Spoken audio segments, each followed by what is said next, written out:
লাকাদ কানা লাকুম ফি রাসূলিল্লাহি উসওয়াতুন হাসানা।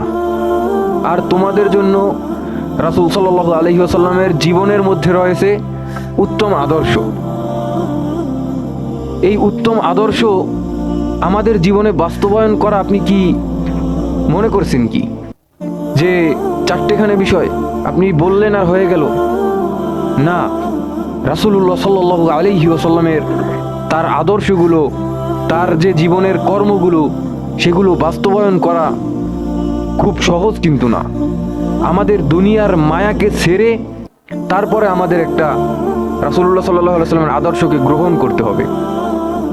এক হাদিসে রাসূলুল্লাহ সাল্লাল্লাহু আলাইহি ওয়াসাল্লাম বলেন যে তোমরা এই দুনিয়াকে যতটা প্রাধান্য দিবে আখিরাতে ততটা ক্ষতিগ্রস্ত হবে, এবং আখিরাতকে তোমাদের জীবনে যতটা প্রাধান্য দিবে তোমরা দুনিয়াকে ততটা ক্ষতিগ্রস্ত করবে। দুনিয়ার মায়া, দুনিয়ার এই সম্পদ, দুনিয়ার সব কিছু ছেড়ে দিবে, ভুলে যাবে।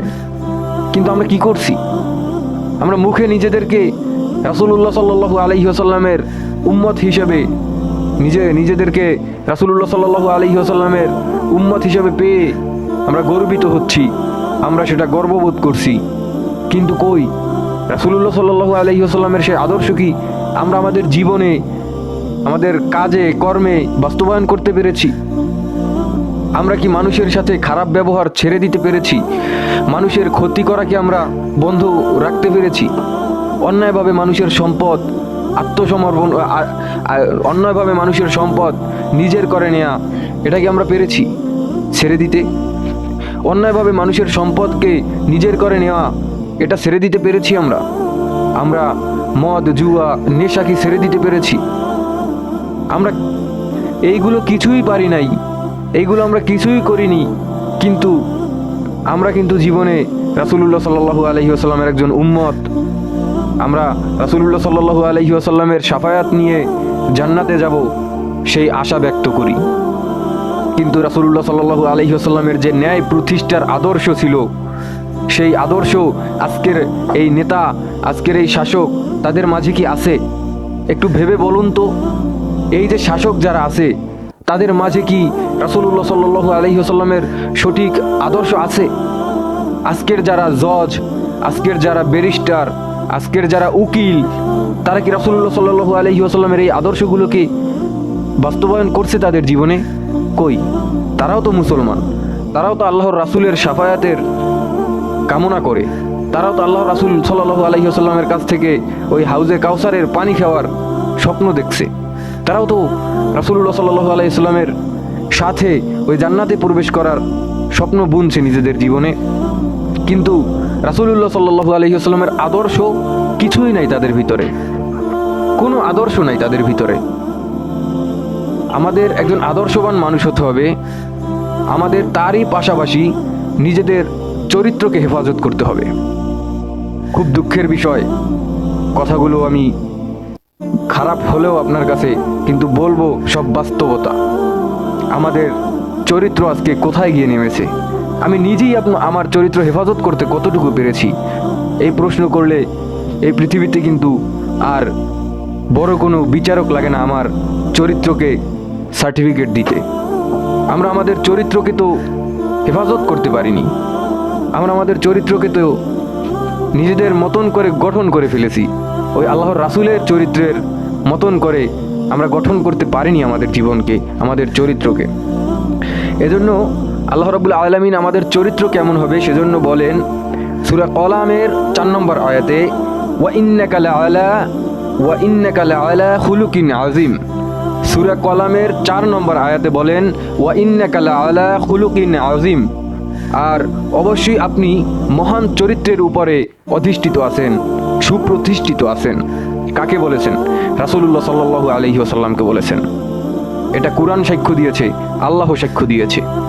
তার চরিত্র সঠিক চরিত্র, তার চরিত্র মহান চরিত্র। এখন আমাদের কি করণীয়?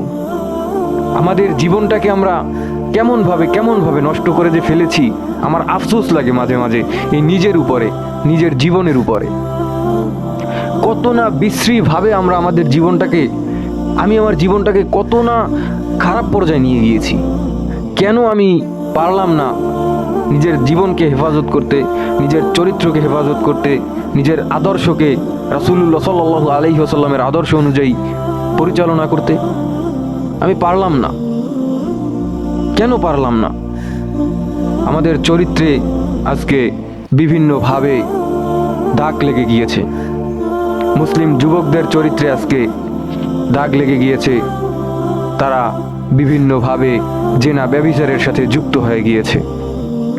তাদের প্রত্যেকটা কর্মে আজকে পাপ হচ্ছে, অহরহর পাপ যুক্ত হচ্ছে আমলনামায়, কিন্তু সেই দিকে আমাদের কোনো খেয়াল নেই। আমাদের জীবনে পাহাড় পরিমাণ পাপ করে ফেললেও আল্লাহ রাব্বুল আলামিন তা নিমেষেই ক্ষমা করে দেওয়ার মতন রহমত তার কাছে আছে। আল্লাহর রহমতের কোনো শেষ নেই, কিন্তু আমাদের পাপের একটা সীমা আছে। এখন আল্লাহর রহমত থেকে আমরা দূরে চলে গিয়েছি। আল্লাহর রহমত, তার ভালোবাসা আমরা বুঝি না। তাহলে এত পাপ করে আমরা এই জীবনে হাসি মুখে চলতে পারতাম না। কত পরিমাণে যে পাপ করেছি, কত পরিমাণে যে অন্যায় অবিচার করেছি নিজের কলবের সাথে, নিজের রূহের সাথে, তার কোনো হিসাব নেই। কিন্তু ওই আল্লাহ রাব্বুল আলামিন সেই হিসাববিহীন পাপকেও ক্ষমা করে দেওয়ার মতন ক্ষমতা রাখেন। সেই হিসাববিহীন পাপকেও আল্লাহ রাব্বুল আলামিন পুণ্য দ্বারা, নেকি দ্বারা পরিবর্তন করে দেওয়ার ক্ষমতা রাখেন। আমাদেরকে নিজেদের চরিত্র হেফাজত করার জন্য একেবারে রাসূলুল্লাহ সাল্লাল্লাহু আলাইহি ওয়াসাল্লামের আদর্শ অনুযায়ী, জীবন অনুযায়ী, সিরাত অনুযায়ী আমাদের জীবনকে পরিচালনা করতে হবে। আমাদের আফসোস লাগে আমার বোনরা আজকে কি পরিমাণে তাদের চরিত্রকে আল্লাহর রাস্তা থেকে দূরে সরিয়ে নিয়ে গেছে। তারা এগুলো কিছু মনেই করে না। এই ফ্রি মিক্সিংকে তারা কিছু মনেই করে না। তারা ওই সহপাঠীদের সাথে আড্ডা দেওয়াকে কিচ্ছু মনে করে না। তারা ওই ক্যাম্পাসে বসে গোল হয়ে চারদিকে ছেলে, মাঝখানে মেয়ে, এভাবে আড্ডা দেওয়াকে কিচ্ছু মনে করে না। তারা এই বোকরা ছাড়া রাস্তায় হাঁটাকে এখন কিচ্ছু মনে করে না। তারা ওড়না ছাড়া রাস্তায় চলাচল করতে এখন কিচ্ছু মনে করে না। যেখানে তাদের কণ্ঠস্বরকে অন্য একটা পুরুষকে শোনানো নিষেধ আছে, সেখানে তারা তাদের পুরো শরীরকে অন্যর সামনে মুখ উন্মুক্ত করে দিচ্ছে। উন্মুক্ত একটা জীবন তার সামনে করে দিচ্ছে। কি একটা অবস্থা, কি একটা খারাপ যে জেনারেশন আমরা হয়ে গেছি, কল্পনার বাহিরে। আর যদি এটা আপনি ভাবেন, নিজের প্রতি আপনি বিরক্ত হয়ে যাবেন। আমরা আমাদের চরিত্রকে হেফাজত করতে পারিনি। আমরা পুরুষরা কি করছি? নিজের স্ত্রীকে ক্যামেরার সামনে দাঁড় করিয়ে অন্য একটা পুরুষকে মনোরঞ্জনের সুযোগ করে দিচ্ছি। আস্তাগফিরুল্লাহ। কি খারাপ পরিমাণে যে আমরা আজকে নষ্ট হয়ে গেছি। আমি মনে করি ওই পুরুষটা যে নিজের স্ত্রীকে ক্যামেরার সামনে দাঁড় করিয়ে সোশ্যাল মিডিয়ায় অন্য পুরুষদের মনোরঞ্জনের জন্য একেবারে পাবলিশ করে দেয়, ওই পুরুষটা আসলে কোনো পুরুষ না। উনি একটা কুলাঙ্গার, উনি একটা অপদস্থ, উনি একটা ওই গাধা, উনি একটা নিকৃষ্ট প্রাণী। একটা নিকৃষ্ট প্রাণীও চাবে না তার ব্যক্তিগত জিনিসকে, তার ব্যক্তিগত কোনো সম্পদকে মানুষের মাঝে ভাগ করে দিতে। কিন্তু আমাদের যুবকরা, আমাদের ভাইয়েরা সেগুলো করছে। হে ভাই, আপনি কেন করছেন এগুলো? কোন মায়ায়? আপনি সামান্য টাকা পয়সার জন্য করছেন? আপনি তো কাজ করলেও টাকা পাবেন। এই সামান্য কাজ করে, সামান্যভাবে, সহজ সাবলীলভাবে আপনি কি এই জীবনটা পার করে নিতে পারবেন না? মাত্র 60 বছরের একটা জীবন, এটা তো চাইলে আপনি সাময়িক কিছু কষ্টের মধ্যে পার করে দিতে পারেন, যার ফলে আপনাকে তো আর বড় কোনো আযাবের সম্মুখীন হতে হবে না। কিন্তু আপনি এই মাত্র 60-70 বছরের একটা জীবনকে সুন্দরভাবে উপভোগ করতে গিয়ে আপনি আপনার জীবনটাকে জাহান্নামের জন্য তৈরি করে নিয়েছেন। এখানে 60 বছর আপনি সুখে থাকবেন, শান্তিতে থাকবেন, কিন্তু ওই কিয়ামতের দিন একেবারে হিসাববিহীন সময় অনন্তকাল আপনি জাহান্নামে জ্বলবেন। সেই কষ্টটা আপনার উপলব্ধি হয় না। আপনি সেই কষ্টটা উপলব্ধি করতে পারছেন না।